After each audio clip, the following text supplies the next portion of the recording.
Thank you, Andrew. Very, very well done there with the wrap-up of the Garnet and Black. As Andrew said, we finished our team segment of fall workouts. We're back on the field a little bit today with some skill work, and we'll try to get some more guys out periodically until Thanksgiving to try to continue to improve a little bit. But I felt like it was a productive fall. As you know, we got some questions to answer at short, second, and third. Our pitching staff is much like it was last year. We've lost certainly John Taylor, who had 50 appearances for us, did a tremendous job, and we lost Jose Mata, a couple of guys down there. But we got a lot of guys back. We got a veteran core back in our outfield and Christian Walker, and so we got a chance with some veteran experience to put a pretty good team on the field, and we got to get the answers at those other positions. Questions? David? Ray, just looking at the, I guess the health report, the injury report, are there any guys on it that you know could be missing time in the spring or that you already know are going to be out for the spring? You know, I don't think so at this point. We hope to have Nolan Belcher at 100% come January. We hope to have Tyler Webb 100% in January as well. Sean Sullivan is with us. He was hurt a little bit this fall, but he tried to participate anyway. He should be 100%. Patrick Harrington should be 100% come February. So we're hoping that most of our guys will be ready to go. Coach, I don't know if you remember far back to fall practices the previous 2 seasons and how you felt about your team maybe going into the following season, but how do you feel going into another season? You've won 2 straight World Series compared to maybe how you felt about the teams the previous 2 years after fall practice? And quite honestly, I don't give that too much thought. I think fall practices are always the same as far as the way I approach it, no matter that the players change. You know, they graduate, they get drafted, they come and they go. I always approach it the same way. We don't deviate from our practice schedule too often from one year to the next. We try to do the same things. We try to get better. We try to stress the fundamentals, have some competition on the weekends, and get as prepared as we can to go into the next season. So I don't think about what's happened in the past. I don't think about too much about the future. We just think about what we got to do today and try to put a pretty good team together. And it may sound a little bit like coach speak, but that's the truth. We're just trying to be as good as we can be today and not get ahead of ourselves and try to be ready when the bell rings in February. Neil. Ray, coming out of the fall, with those positions that were open, who do you see as maybe the leaders as you move into spring practice in January? Second, third, short, catcher. Well, it is early November, so that being said, there'll be some opportunities in late January and February for things to change. But they've had a pretty good run in the last 6 weeks with our team segment and skill work prior to that to establish themselves. That being said, if we started today, L.B. Dannister would be our third baseman. He ended up leading our team in hitting in fall drills. Did a nice job. He did a nice job defensively. We got some work to do there, but I think he's a pretty good player and could be an offensive guy for us come springtime. Joey Pancake, a true freshman from Easley, at this point has won the shortstop job. He finished, I believe, third in hitting for the fall. Had some errors early, but didn't make as many late, which is a good sign for us. Very talented, tremendous throwing arm from shortstop. May end up pitching a little bit.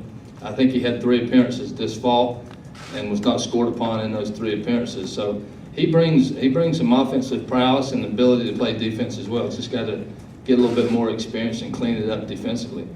Second base, probably right now, toward the end of fall practice, Chase Ferguson kind of separated himself a little bit. Solid player, junior college guy, knows how to play. He's a heady guy.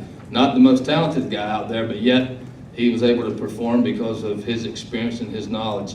Yeah, things could change where, Connor Bright, the freshman from Wando, had a great run his last 2 weeks. He can play all over the place. He played a little bit of outfield, third base, played some second base, the shortstop by trade. So he's a guy that gives us some depth and could end up making some headway for himself because he did swing the bat. TJ Costin missed a little bit of time with a hamstring pull. He's not quite the runner Tanner English is, but he's a guy that has tremendous athleticism. I think as time goes on, we'll probably take some good looks at him at second base.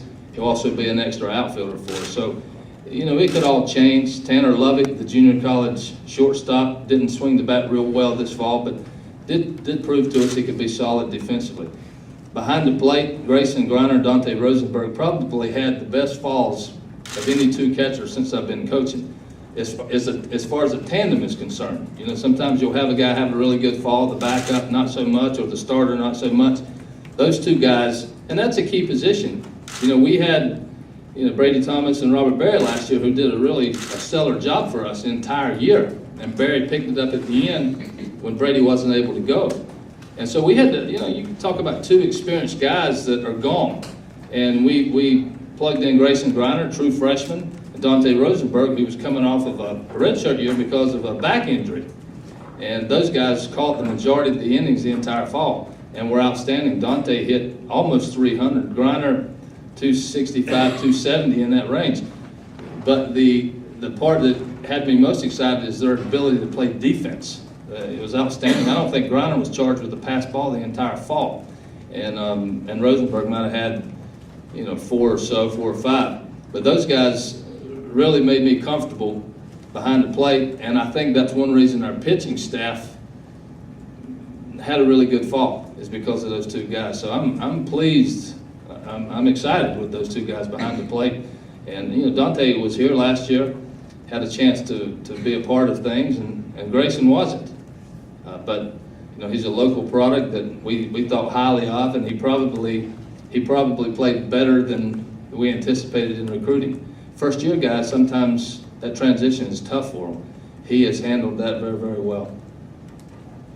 Coach, what did you learn about your team this fall? I mean, you've just gone over a little bit some of the key areas you're trying to fill in, you know, during this evaluation process from now until February. But what did you learn about your team's maybe character and resolve throughout this fall in terms of needing to fill those spots? Well, one thing that I'm not surprised about necessarily, but I needed to see it, was the veteran presence. I needed to see Marzilli being the junior that he is now and being that kind of leader on the field, and Jake Williams and Adam Matthews came back for his senior year. I needed to see those guys assume this team a little bit, and Christian Walker and Matt Price and Michael Roth. I needed to see that emerge from some of those other guys, and I'm quite pleased with where we are from that standpoint. I think that when you are able to bring back guys like Matthews and Marzilli and Jake Williams and Michael Roth and Matt Price, and you have Kobe Holmes back again, and, you know, Forrest Kumis was in the program, Tyler Webb. You got a chance to put a pretty good team back on the field if your veterans will take enough ownership.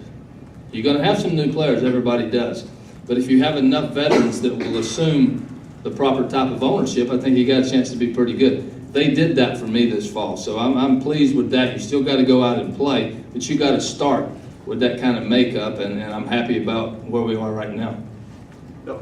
Ray, are you still married to Price as a starter?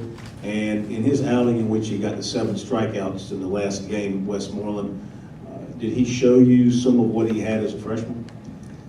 You know, I thought Adam Westmoreland had a really good fall. I think he led our total innings pitched this fall. I believe he had 20 or so in the scrimmages, and his ERA was very, very low. He didn't walk too many people, had a bunch of strikeouts, didn't give up a lot of hits. So his velocity is probably not back to where it once was, but his pitchability has been pretty good. So that gives us a little bit of comfort. He had a pretty good start last year, and then he kind of faltered in the middle and didn't get a chance to pitch at the end. So that gives us another veteran guy. Married to Price as a starter. If you look at it one way, you can start the weekend with Roth, Price, and probably Kobe Holmes, who had a pretty good run this fall as well. You put Kumis in the bullpen. You got Tyler Webb down there. You got some other guys, 2 or 3 pretty good-looking freshmen. You got a chance with some veteran guys to eat up some key innings for you. The question is, will you be able to get at the back end what Price gave us? Well, it remains to be seen. You know, I don't think you ever go into a situation where you refuse to change. We'll probably make some adjustments as we need to, but Matt Price could pitch a lot more innings than he's pitched here before, and that may be the way we go. But I think it's you have to evaluate it as you go. And I think Matt probably feels the same way, but you feel pretty good out front with those guys. And Kunis is pretty excited about the bullpen. He had a hamstring injury that sidelined him for the last 2 or 3 weeks of the fall, conditioning injury. So I'd like to have seen him a little bit, but he certainly has the mindset to be a bullpen guy.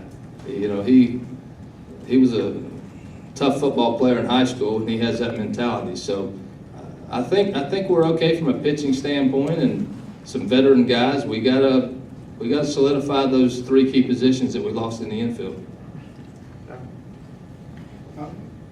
Christian Walker, where is he in his recovery? Is he going to be 100%? And did you see enough out of him, in games this fall?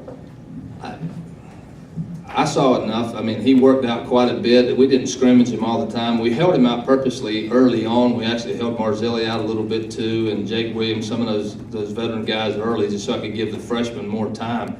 And toward the end, we just sort of took Price out of the mix. We took Roth out of the mix. We took Walker out of the mix. We sort of shut those guys down, and they've been here for a while. And Walker had the injury, which was miraculous that he was able to contribute like he did after the hamate break. And I fully expect them. I'll be ready to go, chomping at the bit, and 100%. Among the 3 returning outfielders, as well as Tanner English coming into that mix, where do you see them playing, left, center, right, and where do you see those types of guys, maybe hitting the order for you? Yeah, I'm not sure right now. Jake Williams, he's a guy that has played really, really well for us, and I think if you go back a year ago, you think about Jake Williams, you go, you know what? He's a solid outfielder. He makes most of the plays, and will do a good job. Probably undersold him a little bit. He runs great routes. He may not run a 6'4", 60, but he runs great routes, and he catches balls that he's supposed to, and he came up with one of the biggest plays in the history of the program for sure. So he's solid. Marzilli's good in center. He had to play left and right some because of Jackie Bradley being here. But Marzilli can really play center, but so can Tanner English. He's a true freshman. You don't get many guys as talented as Tanner English is, and Adam Matthews is back in right, and he continues to be improved. We've got 4 really good outfielders. There's no doubt about that. With Tanner in the mix, Tanner English has to be on the field. We got to try to get him on the field. He didn't swing the bat as well this fall as we would like for him to, or as well as he would have liked. But the guy has the kind of speed to change the game, and he continues to get better. And Coach Holbrook's going to spend a lot of time with him, improving his bunting and his ability to keep balls out of the air. But he's got as you know, you have things happen, and sometimes you have 4, and that's not enough. But those 4 guys have to play. As far as the order is concerned, I'm not sure. We'll probably have Marzilli near the top. Matthews, knock on wood, Matthews had the best approach offensively than any player I can remember in a long time in fall drills. His experience and his ability to get comfortable offensively is a place that he's really never been, although he's been a good player. He went deep in counts the entire fall. He walked, he hit balls to right field. He was a 6-7 pitch at bat every single time. That's the best I've seen him look, and he hit over 300 this fall. So he's got to be near the top. Marzilli's got to be near the top. Walker, Jake is a guy that can drive in a run for you. So we'll have to get that figured out a little bit, and maybe give LB a little bit more time before we throw him in there too high. But there's some pretty good veteran presence in the lineup. Yeah, Ray, obviously a lot of guys coming back who you knew what you were getting out of them. Anyone in particular surprise you this fall? I don't know if anybody surprised me. I guess if I had to pinpoint one situation, I'd go back to the catching. Dante just did, because of his back, he's coming off a back injury. I wasn't sure he could, do what he did the entire fall, and we kept pushing him. We wanted to see if he was 100%, and he answered the bell. And Grayson was as good as you can be as a true freshman. It's hard, and his maturity was beyond his years. He handled the pitchers. He didn't have a pass ball. I think he threw out maybe 50% of the runners that tried to go against him in our scrimmages. And he has certainly some offensive potential. He hit think, like I said, 265 or 270, but a bunch of RBIs, and I'm not worried about him offensively. I think he'll be fine, but you can't get in the lineup unless you catch well, and he has done that. So going into the spring, you know, I'm extremely happy about Rosenberg and Griner behind the plate. Ray, with Matt being the potential Saturday starter, Forrest being the closer, does it give you a bit of confidence knowing that should things not work out, you can just kind of flip them back to where it was, or has that even crossed your mind? Well, we talk about it all the time, and quite honestly, I don't worry too much about it because I've got, Jerry Myers down there handling my pitchers, and it doesn't get any better than that. And he'll know what we need to do, and he's excited about Matt being out front. We think we got enough guys in the bullpen. Will we have a bona fide closer? Will it be Kumis? Maybe so. But again, I don't think you can discount Joey Pancake. Joel Seddon's going to pitch. He's a freshman. Evan Bill's going to pitch. He's another freshman. Both those guys had ERAs under 1 this fall for true freshmen. Their stuff is good. Bill was an 8th rounder. Seddon probably could have been higher had he committed to signing, but we had a couple of guys that were dedicated to coming to school. So we should be able to run some guys out there against you. And Tyler Webb will be healthy, and Westmoreland's coming off a very good fall. So I think we have a chance to do what we've done with our pitching staff the last couple of years, and that is keep bringing some guys against you. We don't have to necessarily rely on 1 or 2 guys, and if that fails, we're in trouble. I think we have some depth on our pitching staff. Coach, do you have a pretty good idea of the 35-man roster, or are you still considering a couple of spots, for individual skill work? The good news is, I guess, that I'm not comfortable with that. I think we're maybe, there's a few that are probably going to sort themselves out pretty easily, but it's not going to be an easy task to get to 35. We've got some pretty good players, and we've got some walk-ons in this program that can play a lot of places, but are here, and they wanted to be here. And we can, you can keep guys in the program, but when you activate your 35 come February, that's it. So we don't have to be in such a big hurry. That being said, you want to be fair to your players. So between now and the end of the semester, I'll have meetings with every single player individually, and we'll kind of let them know the way we see them, where they are on the depth charts, and evaluate their falls. And you may get 1 or 2 that seek opportunities to play, and other guys that will be comfortable with their position. So that could affect how we get down to 35. But it's not an easy task to do that right now.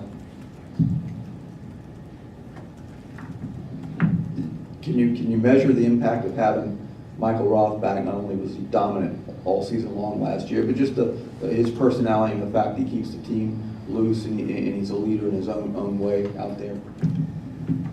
That's one of the joys, I think, of being a coach, when you have an opportunity to coach a guy for 4 years, 3 or 4 years, and in his case, this is his 4th year, and they take charge of your program. And it's been great, really, and we've got some other guys that are good leaders. But certainly, when Roth tells everybody come in here, they all respond, and whatever he says, they listen to. A few weeks ago, with our football schedule and games changing and TV dictating start times for football, we practice during those times, and we never practice at the same time the football team's playing. But years ago, I make all those decisions. Now I don't.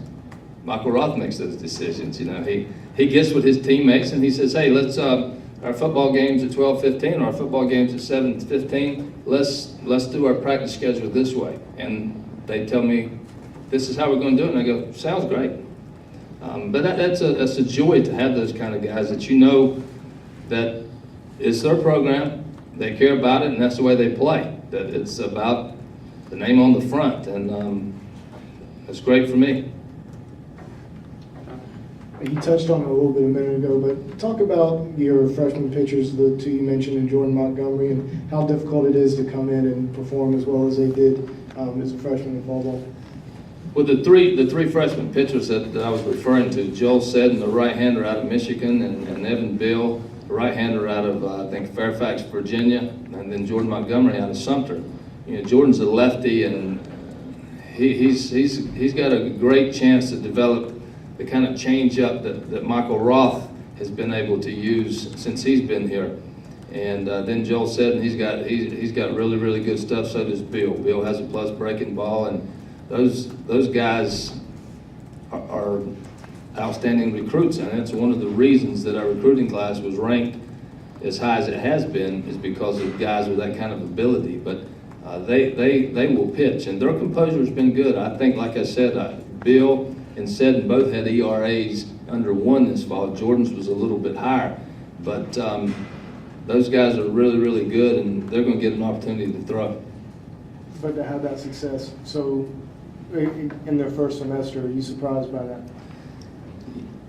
You know, you hate to say you're surprised, but I've been doing this for a while, and it's tough on freshmen. The transition is very, very difficult. You know, the speed, the conditioning, the weight room, and all the things that you go through as a true freshman. Sometimes they have to take a couple of steps backwards before they can go forwards. Their velocity drops off because we're paralyzing their bodies a little bit. They don't feel as good all the time as they would like to. So their success, I think, says a lot about who they are and their confidence and their ability to make adjustments early on in their career, and that's impressive. And I'm comfortable saying that especially with Bill and Seddon, they'll tell you that a couple of their outings weren't as good as they wanted them to be, but yet their stuff was good enough to keep them from getting in too much trouble.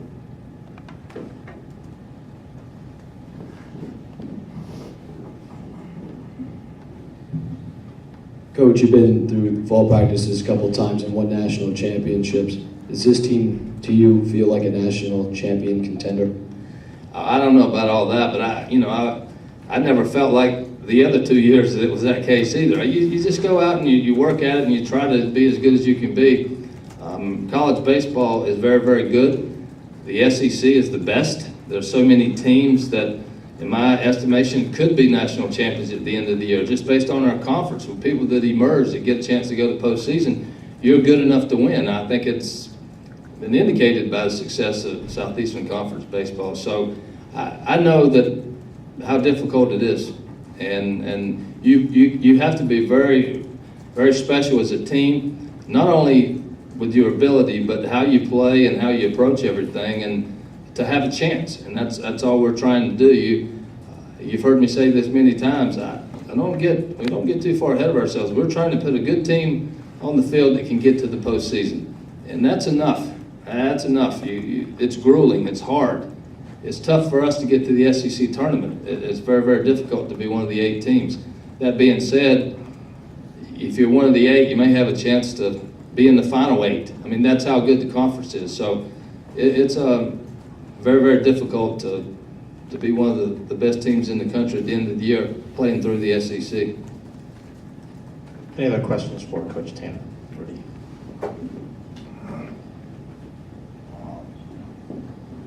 Sorry, it's a little centralized, but just how about the way that Kyle Martin and the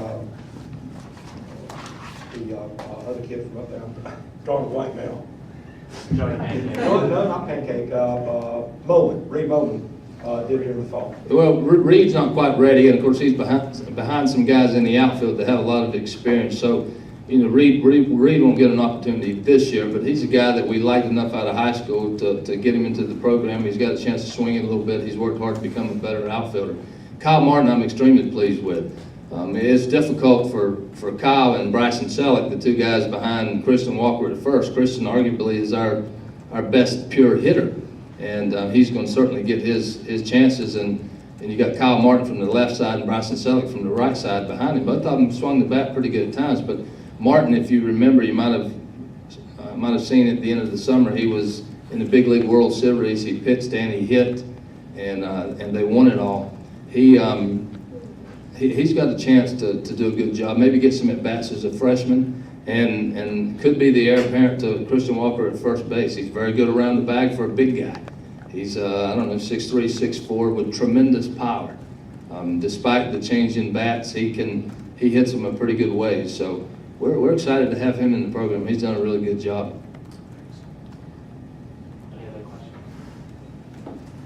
Any other questions? All right.